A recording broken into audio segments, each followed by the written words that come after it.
Assalamualaikum warahmatullahi wabarakatuh. Waalaikumsalam warahmatullahi wabarakatuh. Baik teman-teman, sebelumnya izin memperkenalkan diri. Nama saya Adik Andia. Saya berkuliah di Universitas Islam Negeri Sultan Maulana Hasanuddin Banten dengan program studi bimbingan konseling Islam.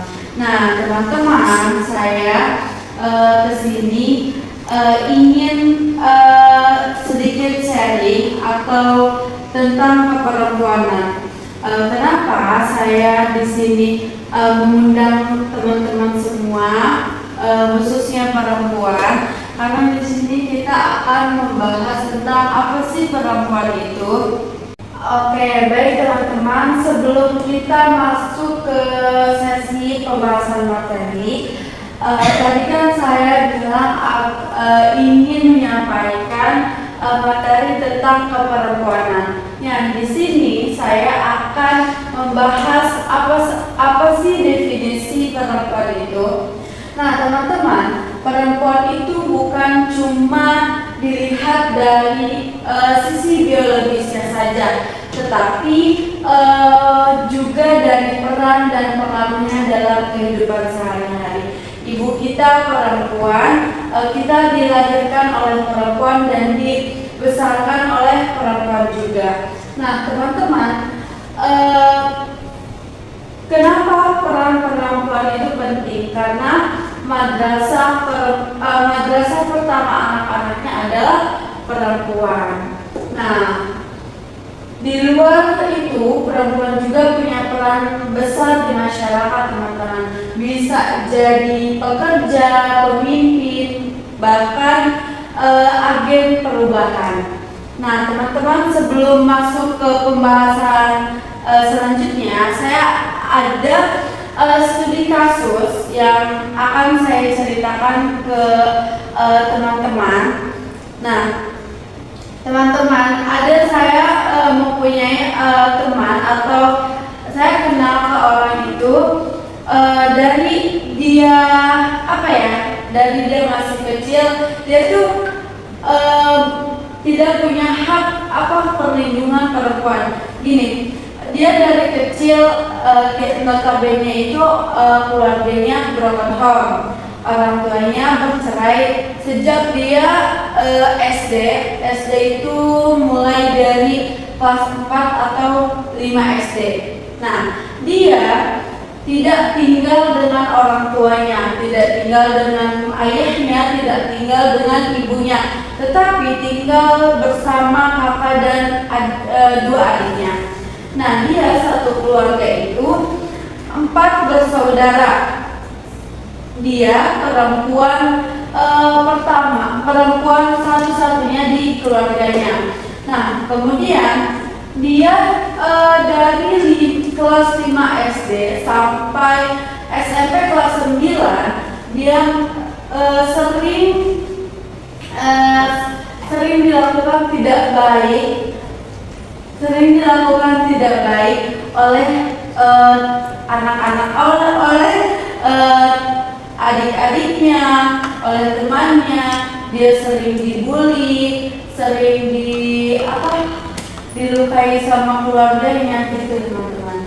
Nih, teman-teman, dia ada pas SMP kelas 2 dia dipukuli sejak SD sama kakaknya itu. Nah, dia pas di SMP, kemudian dia dipukuli sama adik-adiknya. Jadi sesudah sama kakaknya itu pas kecil, nah dia beranjak dewasa kan, SMP, remaja. Nah, dia dilanjut dipukuli sama adik-adiknya. Nah, kemudian dia SMP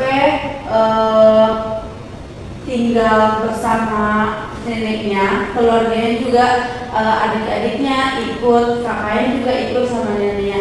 Nah, dia juga bekerja, tetapi dia menghidupkan diri untuk anak-anaknya, untuk kakak-kakaknya dan adik-adiknya. Nah, kemudian dia pernah bercerita ke saya, sebenarnya saya tuh hidup buat siapa? Karena dia di dunia ini kayak ngerasa gak pernah hidup gitu. Kayak bukan hidup karena dia hidup, karena masih hidup gitu. Karena dia hidupnya tuh penuh sengsara gitu ya. Nah, kemudian sekarang sudah menikah. Sebenarnya dia memiliki trauma, teman-teman. Dia memiliki trauma akan suara yang kencang, terus pukulan-pukulan, terus pokoknya dia banyak memiliki trauma. Kemudian setelah dia menikah, dia menikah dengan umurnya jauh dari teman saya ini. Jadi umurnya itu hampir 20, jauhnya, jaraknya. Teman saya ini masih umur 20-an, sedangkan si suaminya itu 40 ke atas. Nah, dia itu 1 atau 2 bulan masih kayak manis-manis kayak biasa. Nah kemudian 3 bulan dia juga mengandung, dia tuh mendapatkan kekerasan dari suaminya. Nah, dia tuh makin kesini dia terpuruk kayak dia sebenarnya kemarin sebelum menikah dia hidup untuk keluarga, adik-adiknya dan kakaknya. Sekarang dia hidup untuk anaknya, bukan untuk diri sendiri. Nah, dari kisah yang tadi kasus yang saya ceritakan, kenapa sih perempuan itu harus dihormati?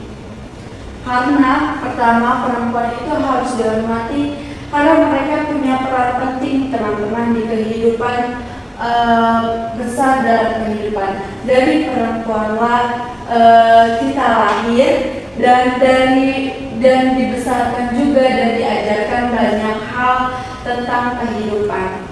Nah, kenapa sih sekarang perempuan selalu jadi objek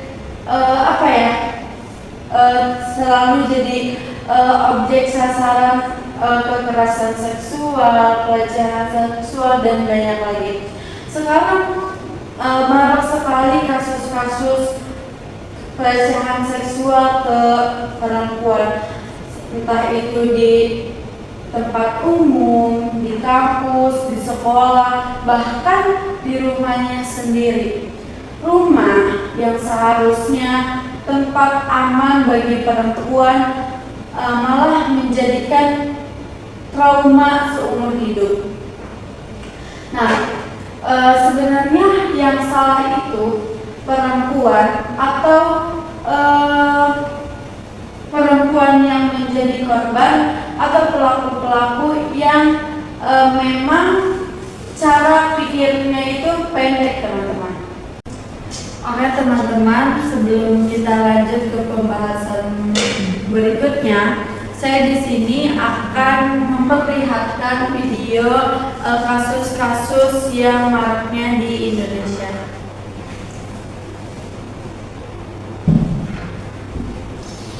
Setiap hari, 140 perempuan dan anak perempuan direnggut nyawa, bukan di jalanan, melainkan di rumah mereka sendiri.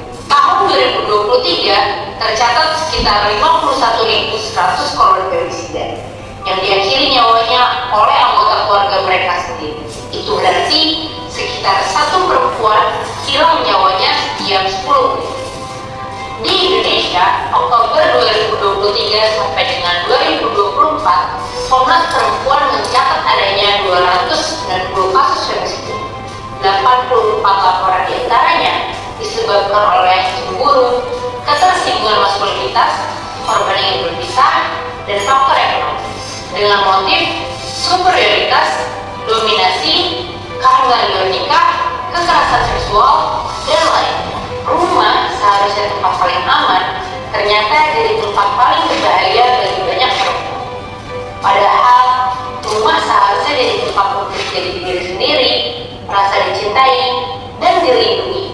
bukan malah diancam. Setiap angka ini punya masa depan dan punya mimpi. Kekerasan ini bukan cuma statistik, ini realita yang dialami perempuan di seluruh dunia. Kalau kamu mendengar sampai sini, berarti kamu peduli. Kadang suara korban kecil banget, hampir gak kedengaran. Tapi kita bisa bantu perbesar suaranya, cukup dengan sebarin pesan positif ini supaya lebih banyak lagi orang yang sadar.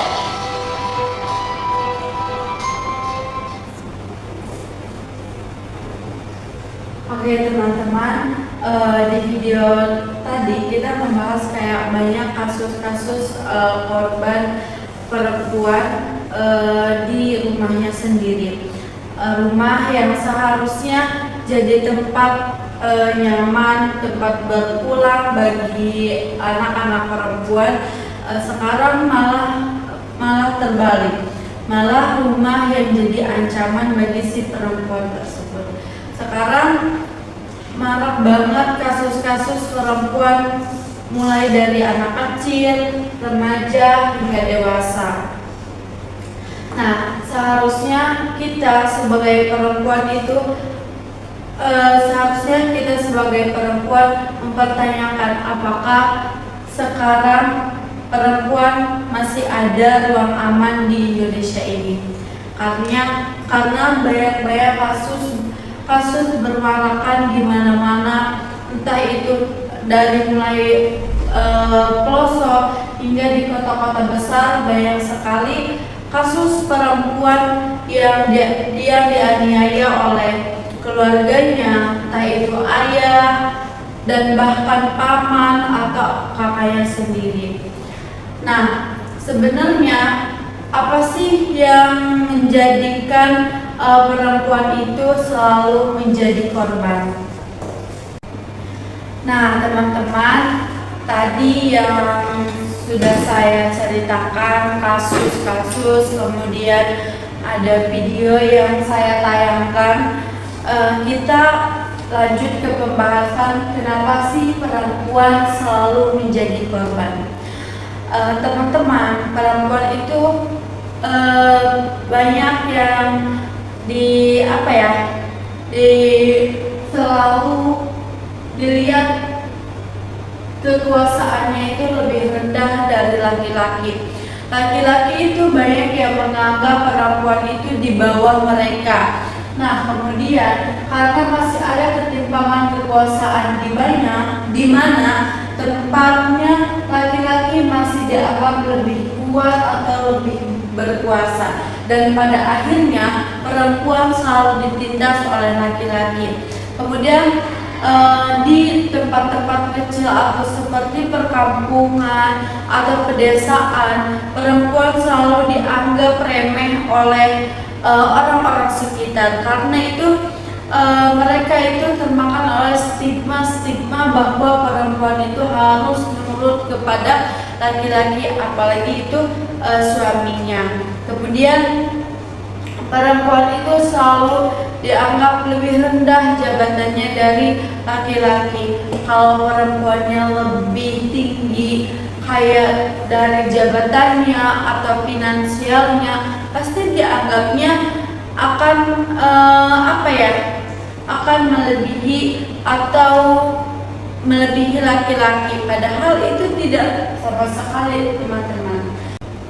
Nah, kemudian ada banyak yang masih nyalahin korban. Nah, ini sering terjadi, teman-teman, di lingkungan kita sekitar. Kayak kenapa pakaian perempuannya terbuka, kenapa pulangnya malam, padahal sekarang banyak banget korban-korban sekarang yang pakaiannya tertutup tapi masih di catcalling atau dilecehkan oleh pelaku-pelaku yang tidak bertanggung jawab. Semisal ada orang yang lagi sedang menjalankan sholat atau beribadah, tetapi dilecehkan oleh laki-laki. Sebenarnya sekarang kita dibalikan, apa yang salah itu perempuan atau pelaku yang tidak bertanggung jawab, teman-teman.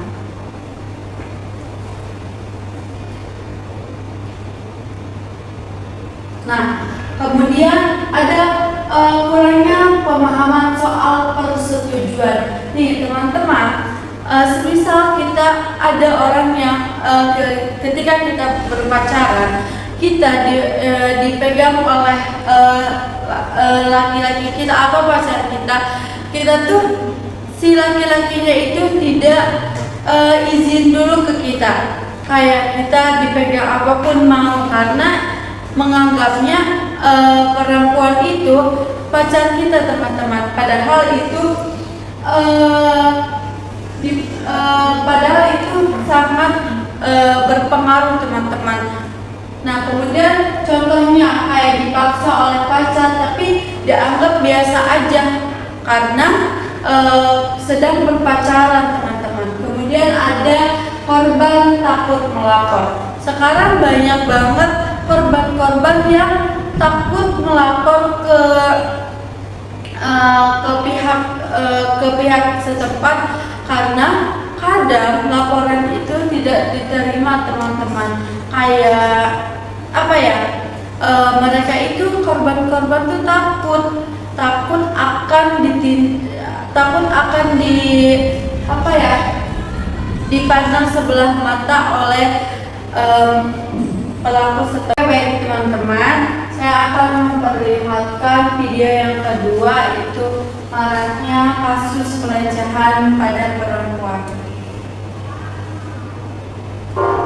3 dari 5 perempuan mengalami pelecehan seksual sekali dalam hidupnya. Perempuan bukanlah objek seksual, objek pandangan, ataupun objek kekerasan. Namun, perempuan adalah subjek yang pantas untuk dihargai layaknya manusia. Perempuan membutuhkan proteksi. Perempuan juga perlu merasa aman keluar rumah, terlepas dari apapun yang digunakan atau diperbuat. Tidak melawan bukan berarti lemah. Tidak melapor bukan berarti takut. Korban adalah korban. Korban berhak untuk didengar dan dilindungi, bukan dihakimi. Bersama kita bisa saling mendukung dan melindungi tanpa menghakimi satu sama lain. You are not alone. Aku Syeda Baiker, tunggu kami. Nah teman-teman, di video ini kita sebagai perempuan harus saling mendukung, harus saling merangkul sesama perempuan. Karena kalau bukan diri kita sendiri, siapa lagi yang akan menjaga diri kita sendiri? Karena sekarang banyak perempuan yang selalu menjadi pusat korban pelecehan seksual.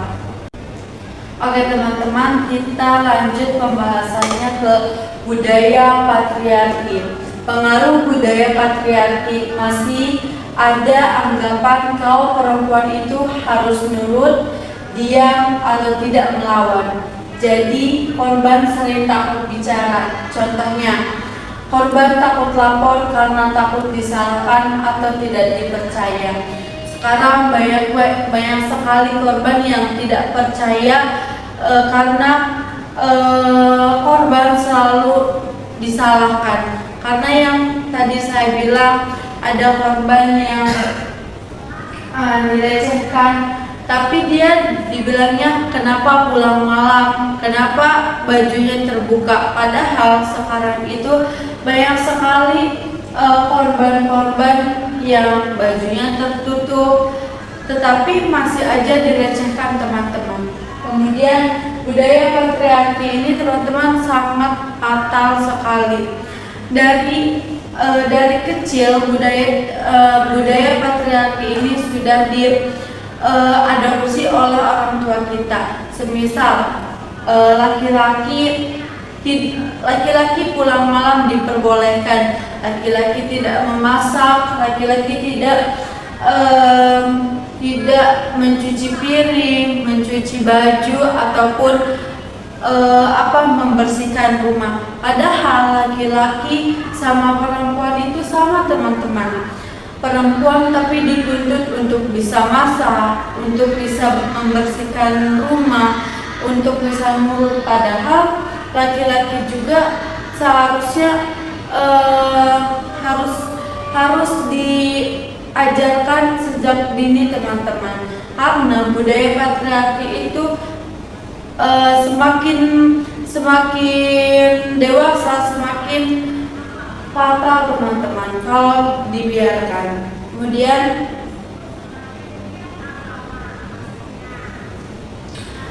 intinya budaya patriarki itu banyak karena sejak dulu diwariskan terus-menerus dan dianggap hal biasa teman-teman. Selain itu kurangnya pemahaman tentang kesetaraan bikin pola pikir ini tetap bertahan sampai sekarang, karena orang tua zaman dahulu itu kadang ada saya pernah membaca di internet komenan dari si korban ini. Jadi si kakaknya itu selalu diagungkan, jadi apa ya, anak yang diinginkan oleh kedua orang tuanya. Sedangkan si adiknya ini selalu kayak dituntut untuk selalu bisa, tetapi si kakak laki-lakinya ini selalu dibangga-banggakan oleh orang tuanya teman-teman. Patriarki itu sangat-sangat amat fatal teman-teman.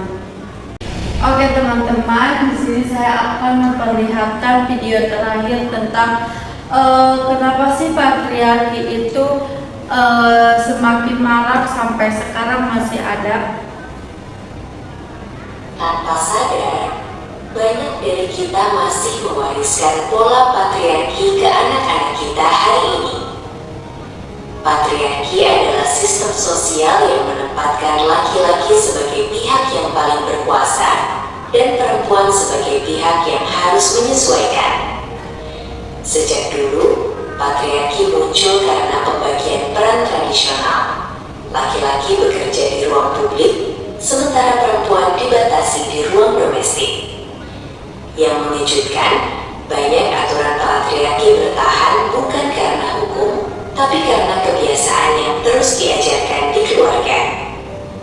Patriarki tidak hanya merugikan perempuan, tapi juga membebani laki-laki untuk selalu terlihat kuat dan tidak boleh lemah. Cara memutus rantai patriarki dimulai dari rumah, dengan pola asuh yang lebih sehat. Pertama, ajarkan anak bahwa semua pekerjaan rumah adalah tanggung jawab bersama. Kedua, berhenti memberi label mainan atau warna berdasarkan gender. Ketiga, biasakan berdiskusi, bukan memerintah, baik kepada anak laki-laki maupun perempuan. Dan yang paling penting, orang tua perlu memberi contoh, bukan hanya nasihat. Kalau kamu ingin generasi yang lebih adil, mulailah hari ini. Dari cara kita berbicara, membagi peran, dan perlakukan anak. Kalau kamu ingin menyampaikan pesan edukasi seperti ini, klik, kamu juga bisa.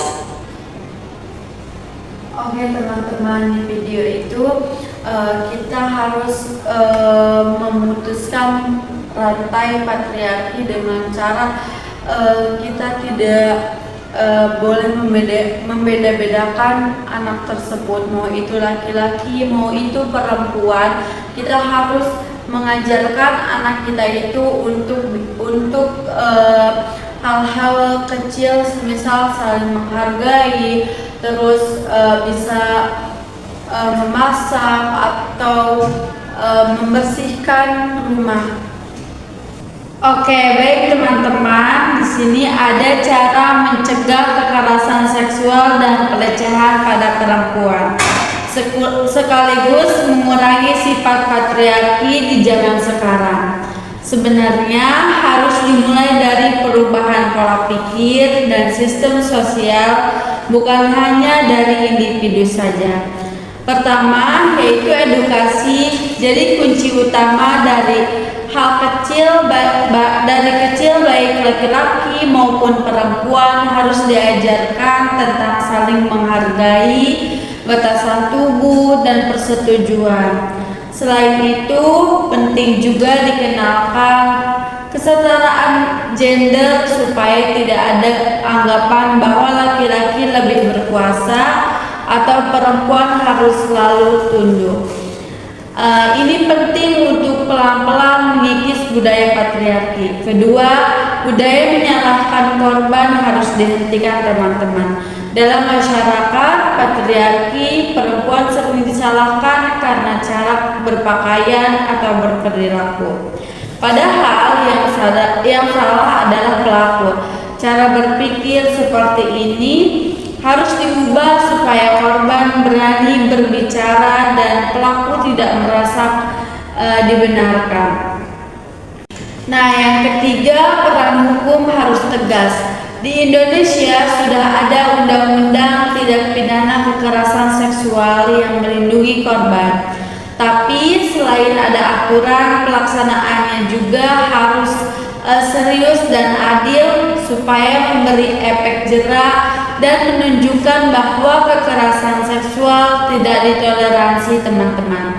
Kemudian yang keempat, lingkungan harus lebih peduli dan berani bertindak. Teman, keluarga, kampus, dan masyarakat perlu saling menjaga.